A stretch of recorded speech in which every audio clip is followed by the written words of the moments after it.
படம் நல்லா இருக்கு. படம் நல்லா இல்லைங்க. நல்லா இருக்கு ப்ரோ. Super sir. நல்லா இருக்கு. நல்லா இருக்குல்ல படம் ஆக்சுவலாக நல்லா இருக்கு. ஆக்சுவலாக ஒரு சின்ன கேரக்டர் ஒன்று நான் பண்ணியிருக்கேன். விக்னேஷ்னு சொல்லி ஒரு கேரக்டர் ஒன்று பண்ணியிருக்கேன். விக்கின்னு ஒரு கேரக்டர். ஸோ அதுக்கு வந்து இந்த ஆப்பர்ச்சுனிட்டி கொடுத்த ஆண்டனி பட்டேல் எனக்கு ஒரு பெரிய தேங்க்ஸ். அண்ட் ரெஸ்பான்ஸுமே ஓரளவுக்கு நல்லா இருக்குது. எல்லாருமே ஈஸியாக ஃபைண்ட் அவுட் பண்ணுறாங்க. மறக்காமல் படத்தை தேட்டர் போய் பாருங்கள். அது வந்து என்னோட ஆசை. தேங்க்ஸ். செம்மையாக இருக்குது. வேறு லெவல். வேறு அருமையாக இருக்குது. சென்டிமெண்ட்னா வேறு லெவல். நம்ம சென்டிமெண்ட் படம். ஃபேமிலி சென்டிமெண்ட் நல்லா இருக்குது. வேறு லெவல் படம். ஸ்டார்டிங் இருந்து வரைக்கும் ஸ்டார்டிங்லேருந்து 2 வரைக்கும் செம்மையாக இருக்குது படம். மியூசிக்கில் தேவையில்லை. ஜிவி பிரகாஷ் அச்சு தள்ளுவார் அவர் எப்பவுமே. பசங்களுக்கு இப்போ கதை வந்து விதமாக வந்து ஒரு ஃபேமிலி வந்து அப்பா ஜெயிலுக்கு போனால் ஒரு பொண்ணோட கஷ்டம் எப்படி இருக்கும் அந்த டெவலப் தான் இப்போ கடமை. அவங்க மிஸ்ஸஸ் ஹாஸ்பிட்டல் கஷ்ட போறாங்க. அந்த சீன் ரொம்ப பிடிச்சிருக்கு. ரொம்ப கஷ்டமா இருக்கு. இந்த அப்பா சென்டிமெண்ட் நல்லா ஒர்க் அவுட் ஆயிருக்கு. நல்லா இருக்குங்க. அது சரி நல்லா இருக்குங்க. கீர்த்தி சுரேஷ் யோகி பாபு எப்படி பண்ணாங்க? யோகி பாபு வந்து வெறும் கமெண்ட் தானே, திருப்பிக்கு தானே வராரு. கீர்த்தி சுரேஷ் மேடம் வந்து ரொம்ப ஸ்டைலாக பண்ணியிருக்காங்க. Okay sir, thank you. படம் ரொம்ப நல்லா இருக்குது. ஜெயம் ஆக்டிங் சூப்பராக இருக்குது. படம் ஸ்டோரி வந்து ஜெயிலில் இருக்கிறது குடும்ப ஸ்டோரி தான். கமர்ஷியல் படம் நல்லா இருக்கும். சென்டிமெண்ட் அப்பா பொண்ணு சென்டிமெண்ட் நல்லா இருக்கு. மற்றபடி கமர்ஷியல் ஸ்டோரி எல்லாம் பார்க்கலாம். கீர்த்தி சுரேஷ் நல்லா கெத்தா பண்ணியிருக்கிறாங்க. சாங்ஸ் ஓகே பரவாயில்ல. படம் நல்லா இருக்கு. யாரு மெசேஜ்னு எதுவும் இல்லை. Okay normal story. எனக்கு வந்து ஜெயம் ரவி ஆக்டிங் கீஸ் ரோஸ் ஆக்டிங் தான் ரொம்ப பிடிச்சிருக்கு. கீஸ் ரோஸ் வந்து ஒரு டிஃப்ரெண்டாக ரக்கடாக நடிச்சிருந்தாங்க. அது எனக்கு ரொம்ப பிடிச்சிருக்கு. ஜெயமரோட லுக் எப்படி இருக்கு? அது செம்மையாக இருந்தது ப்ரோ. அது பேக்ரவுண்ட் ஸ்கோர்லாம் பிச்சு மேய்ஞ்சிட்டாரு ப்ரோ. அந்த ஃபைட் சீக்வன்ஸுக்கு அந்த லுக்குக்கு ஃபைட் சீன் சூப்பராக இருந்தது. ஒரு ஃபைட் சீன் ஆம்புலன்ஸ் டிரைவராக ஒரு சண்டை போடுவார். பேசிக்கினே ஒரு மாதிரி சண்டை போடுவார். அது வந்து எனக்கு ரொம்ப பிடிச்சிருக்கு. டிஃப்ரெண்ட்டாக இருந்த மாதிரி இருந்தது. இல்லை எனக்கு ஒன்றும் லேக்லாம் எனக்கு வந்து தெரியல. நல்லா இருந்தது. ஃபர்ஸ்ட் ஆஃப் வந்து யோகி பாபா அவங்க 2 பேர் காமெடி சொன்னாங்க. அதெல்லாம் கொஞ்சம் நல்லா போயிடுச்சு காமெடியாக. அது நிறைய பேர் அழுதுட்டாங்க. நல்லா இருந்துச்சு. நல்லா இருந்துச்சு. அனுபவ பரமேஸ்வரன் அவங்களுக்கான போர்ஷன் எப்படி இருக்கு? புரியல. அனுபவ பரமேஸ்வரன் அவங்களுக்கான போர்ஷன் எப்படி இருக்கு? நல்லா தான் ப்ரோ இருந்துச்சு. எனக்கு ஓவராலாக எனக்கு படம் ரொம்ப பிடிச்சிருக்கு. டேரக்டர் புது டேரக்டர் இருந்தாங்க. நல்லா தானே இருக்கு. ஃபர்ஸ்ட் ஆஃப் செகண்ட் ஆஃப் தான் ப்ரோ. செகண்ட் ஹாஃப் தான் அவங்க அப்பா பொண்ணு சென்டிமெண்ட்லாம் இன்னும் நான் கிளைமேக்ஸில் ரொம்ப அழுவ வச்சிட்டாங்க நிறைய பேர். அது நல்லா இருந்துச்சு. படம் ஆக்சுவலாக நல்லா இருந்தது. டிஃப்ரெண்ட்டான கான்செப்டாக இருந்தது. ஜெயம் ரவி சார் வந்து சால்ட் அண்ட் பேப்பரில் நல்லா பண்ணியிருந்தார் அவர். And father and daughter role வந்து நல்லா சூட் ஆச்சு. அவருக்கு நல்லா பண்ணியிருந்தாரு. சென்டிமெண்ட் ஒர்க் அவுட் ஆயிருந்தது. ஒர்க் அவுட் ஆயிருந்தது. நல்லா ஒர்க் அவுட் பண்ணியிருந்தாங்க. First half it was very super and engaging. Second half வந்து கொஞ்சம் லாகிங் ஆகிற மாதிரி இருந்துச்சு. பட் மற்றபடி இட் வாஸ் சூப்பர் குட். அது நீங்கள் கதையை பார்த்தா தான் தெரியும். ரொம்ப இழுத்தடிச்ச மாதிரி இருந்தது கதை. ஸோ அந்த மாதிரி சொல்கிறேன். ஃபர்ஸ்ட் டைம் காப் ரோலு. ஸோ நல்லா டிஃப்ரெண்ட்டாக இருந்தது. ஆனால் அவங்களா பண்ணியிருந்தாங்கன்னா நல்லா இருந்திருக்கும். பட் ஆனால் நல்லா பண்ணியிருந்தாங்க. பட் அவங்கவுங்க மேனரிசம்ஸ் வந்து கொஞ்சம் மற்ற ஆக்ட்ரஸோட மேனரிசம் இருந்த மாதிரி இருந்தது. அவங்க ஒரு ஏன்னா நடிகர் திலகம் பார்த்ததுக்கும் இது பார்த்ததுக்கும் நிறைய வேஸ்ட் டிஃப்ரென்ஸ் இருந்துச்சு எனக்கு. ஸோ அதனால அது நல்லா ஒர்க் அவுட் ஆச்சு. ஸோ படம் பார்த்தீங்கன்னா out of 10 I can give 6 to 7. Jayamathi சாரை வந்து லவர் பாயாக பார்த்துருக்கோம். ஒரு ஆக்ஷன் ஹீரோவாக அவ்வளோக்கா ரொம்ப நாள் பார்த்ததில்ல. சூப்பராக இருக்குது. கேரக்டர் லுக்காக இருக்கட்டும். ஸ்டோரி வந்து ஒரு ரிவெஞ்ச் ட்ராமா தான். பட் ஆனால் அதில் நம்மளை ஸ்க்ரீன் பிளேயால் ஒரு 2 மணி நேரம் உட்கார வச்சிருக்காரு. சூப்பராக பண்ணியிருக்காரு. டேரக்டர் டெபியூட் டேரக்டர் தான் அவர். செமையாக பண்ணியிருக்காரு ஆண்டனி சார். அப்புறம் சாம்சிஎஸ் அவரோட பிஜிஎம் சூப்பராக இருக்குது. மியூசிக் வந்து ஜிவி பிரகாஷ் சார் பண்ணியிருக்காங்க. சூப்பராக இருக்குது. அதே மாதிரி செல்வகுமார்னு சொல்லி அவர் வந்து டிஓபி கேமராமேன். அவரோட ஒர்க்ஸ் எல்லாமே செமையாக இருக்குது. பர்ஃபெக்டாக வந்து ஒரு ஃபேமிலியோட வந்து எந்த வகையான வல்காரிட்டி இல்லாமல் இருக்க ஒரு படம். ஃபேமிலியோட வந்து ஜாலியாக என்ஜாய் பண்ணி பார்க்கலாம். யோகி பாபு சாரோட காமெடி வந்து சூப்பராக இருக்குது. செமையாக ஒர்க் அவுட் ஆகிருக்கு.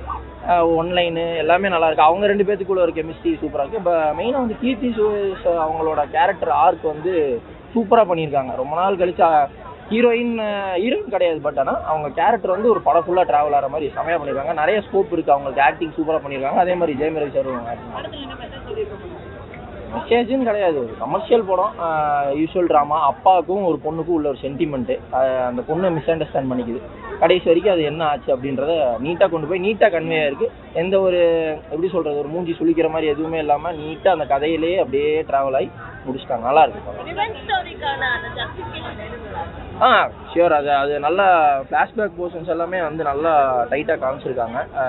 சூப்பராக இருக்குது. உட்காந்து அந்த எப்படி சொல்கிறது, ரிவெஞ்சுன்றது வந்து ரொம்ப பெருசாக காமிக்காமல் அவர் கரெக்டாக எதுக்காக ரிவெஞ்ச் எடுக்கிறாருன்றத கதையில் அது மட்டும் கொண்டு போயிருக்காங்க. பாட்டு எல்லாமே கரெக்டாக பிளேஸ்மெண்ட் பண்ணி பெர்ஃபெக்டாக இருக்குது. கமர்ஷியல் படம் நல்லா இருக்கு.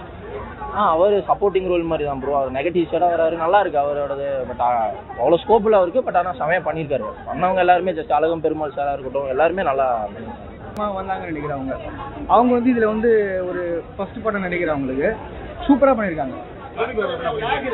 இல்லை லேக்லாம் ஒன்றும் இல்லைங்க, உங்களுக்கு கிரிப்பாக உட்கார நல்ல நல்ல ஒரு கமர்ஷியலான படம். ஜெயம் ரவி வந்து ஒரு நல்ல ஒரு படத்தை கொடுத்துருக்காரு ரொம்ப நாளுக்கு அப்புறம். சூப்பராக பண்ணியிருக்காரு, நல்லா இருக்கு படம். யோகி பாபு தான் நல்லா பண்ணியிருக்காரு. ஆக்சுவலாக வந்து இவங்க என்ன பிரச்சனை ஆயிடுச்சுன்னா, மூவி வந்து கொஞ்சம் வேற விதமாக எடுத்துகிட்டு போகணும், ஒரு மர்டரை வந்து கொஞ்சம் மிஸ்ட்ரியாக காட்டணும், ஒரு வித்தியாசமான கொலை முறையில் நடக்கணுன்ற கான்செப்டை காட்டணுன்றதுக்காக கொஞ்சம் மொக்க பண்ணிட்டாங்க. ஏன்னா அதை பின்னாடி சயின்டிஃபிக்காக ஆராய்ஞ்சாங்களான்னு எனக்கு தெரியல. எப்படி ஒரு கொலை பண்ணுறாங்கன்னா, ஒரு தகரத்தை தேய்ச்சி அது காதுலேருந்து மூக்குலேருந்து ரத்தம் வந்து ஒருத்தர் சாவறாராம். அது எப்படி பாசிபிலிட்டின்னு நமக்கு தெரியல. ஏன்னா உங்களுக்கு சாவணும்னா கிட்டத்தட்ட வந்து ஒரு 185 டெசிபல்ஸ் ஆச்சு இருக்கணும். அந்த சவுண்ட் எக்ஸ்ட்ரீமை தாண்டினா தான் ஏட்ரம்லாம் உடஞ்சி செத்து போவாங்க. பட் ஒரு தகரத்தை தேய்ச்சி 185 டெசிபல்ஸை தாண்ட முடியுமான்றது எந்த அளவுக்கு முடியுன்றது தெரியாது. ஸோ நம்பர் 1, அந்த கில்லிங் மிஸ்ட்ரிலாம் வந்து ரொம்ப ப்ரெடிக்டபிளாக இருக்குது. ஒரு ஜெயிலேருந்து வராரு, ஒரு பரோல் கைதியாக வராரு, ஒரு 3 மர்டர் பண்ணுறாரு, ஒரு 2 மர்டர் வந்து தெரியாமல் பண்ணுறாரு, தெரியாமல் இந்த சென்ஸ் மற்றவங்களுக்கு தெரியாமல் பண்ணிடுறாரு. ஒரு மர்டர் வந்து எல்லாருக்குமே தெரிகிற மாதிரியே தான் அமைஞ்சு போகுது. ஆனால் திருப்பியும் வந்து எப்படி எஸ்கேப் ஆகுறாருன்னு புரியல. சைரன் வந்து எல்லாத்துலேயும் இருப்பாங்க, மினிஸ்டரு எல்லாம். ஆனால் இந்த படத்தில் 2 சைரன் தான் காமிச்சிருக்காங்க. ஒன்று போலீஸு, இன்னொன்று ஆம்புலன்ஸு. இதில் போலீஸ் ஜெயிச்சுதா ஆம்புலன்ஸ் டிரைவராக இருக்கிற ஜெயம் ரவி ஜெயிச்சானான்னு கேட்டால், ஏன்னா ஜாதி மதம் பேதம் இல்லாமல் எல்லாரையும் காப்பாற்றணும்னு ஒரு மித்த கருத்தில் எல்லாரையும் ஓவர்டேக் பண்ணிட்டு போகிறது நம்ம சைரன் போட்ட ஆம்புலன்ஸ் டிரைவரு. ஆனால் அவனுக்கே இந்த ஏரியாவில் மினிஸ்டராக இருக்கவன் என் ஜாதிகாரன், இந்த ஸ்டேஷனில் இன்ஸ்பெக்டராக இருக்கவன் என் ஜாதிகாரன், போலீஸ்காரனும் அவங்களும் சைரன் வச்சவங்க மாறி தட்டிக்கிறாங்க இன்றைய சூழ்நிலையில். அந்த இடத்துல வந்து ஒரு சைரன் போட்ட வேன் டிரைவர் மாட்டி அவன் குடும்பத்தை இழந்தானா அவன் இவங்களை எப்படி பழி வாங்குறான்றது தான் 2 சைரனுக்கும் உள்ள பிரச்சனையாக இதில் சைரனாக காமிச்சிருக்காங்க. அதில் ஜெயம் ரவி பரோலில் வராரு, பரோல் டேட் 15 நாளில் முடிச்சுட்டு போகிறாரா, பழி வாங்கிட்டு போகிறாரான்றது தான் கதை. நல்லாவே பண்ணியிருக்கிறாரு. ஆனால் இதில் கீர்த்தி சுரேஷ் தான் ஜாலியாக அந்த ட்ரெஸ்ஸிங் சென்ஸு எல்லாரையும் கிளாமராக பார்க்க வச்சிருக்கு. போலீஸ் ட்ரெஸ்ஸு போட்டிருக்கிறது கீர்த்தி சுரேஷ். அதில் போலீஸ் ட்ரெஸ்னா அந்த கண்ணில் அந்த வேகமாக அந்த வெறியாக இருக்கணும், அந்த நடையில் அந்த ரெக்கர்டு இருக்கணும், அந்த பேச்சில் அந்த திமிரு இருக்கணும். மகேஷ் பாபு கூட அந்த மாமா அந்த மாதிரி தான் இருக்கிறாங்க. அது ரொம்ப ஜாலியாக இருந்தது. ஒருவேளை கிளாமர் போடாத குறைய அவங்க தீர்த்துட்டாங்களோ அப்படின்ற மாதிரி இருக்கு. அப்போ இன்னொரு ஹீரோயின் இருக்காங்க, அதுதான் அவங்க இதில் டிஃபரெண்ட் டைம். ஒரு ஹீரோயின் பேசியே கொள்ளுது, ஒரு ஹீரோயின் பேசாமல் கொள்ளுது. அதுதான் கஷ்டமாக இருந்தது. பட்டு ஜெயம் ரவியை நல்லா வேலை வாங்கியிருக்கலாம், வாங்காமல் விட்டாங்களோ அப்படின்றது கஷ்டமாக இருந்தது. கதை நல்லா இருந்தது. யோகி பாபு இல்லை, சாம்சியஸ் இல்லை, இவங்க 2 பேரும் இல்லைன்னா கதையும் இல்லை, படமும் இல்லை, வேஸ்ட் ஆகிருக்கும். காமெடி இருக்கானே இருக்கு. நல்லாவே தனியாளாக சிங்கிள் மேனா யோகி பாபு தனக்காக முடிஞ்சதை ஸ்கோர் பண்ணியிருக்காரு. எனக்கு ரொம்ப பிடிச்சிருந்தது. மற்றவங்க மாதிரி 10 இப்போல்லாம் வந்து இது ஒரு படம் ப்ரமோஷனுக்கு 10 பேரை கூட்டிட்டு வந்து வெந்து தனிந்தது காடுன்னு கத்தின்னு இருக்காரு. ஒரு காமெடி ஆக்டருக்கு முன்னாடி ஒரு படத்தையே தூக்கி நிறுத்துற ஒரு தனியாக ஒரு யோகி பாபா நம்ம பாராட்ட வேண்டிய விஷயம். மியூசிக் எப்படி இருக்கு அதுதான் சொல்கிறேன். ஆமாம், மியூசிக் வந்து சாம்சியஸ் பேக்ரவுண்ட் ஸ்கோர் பண்ணியிருக்காரு.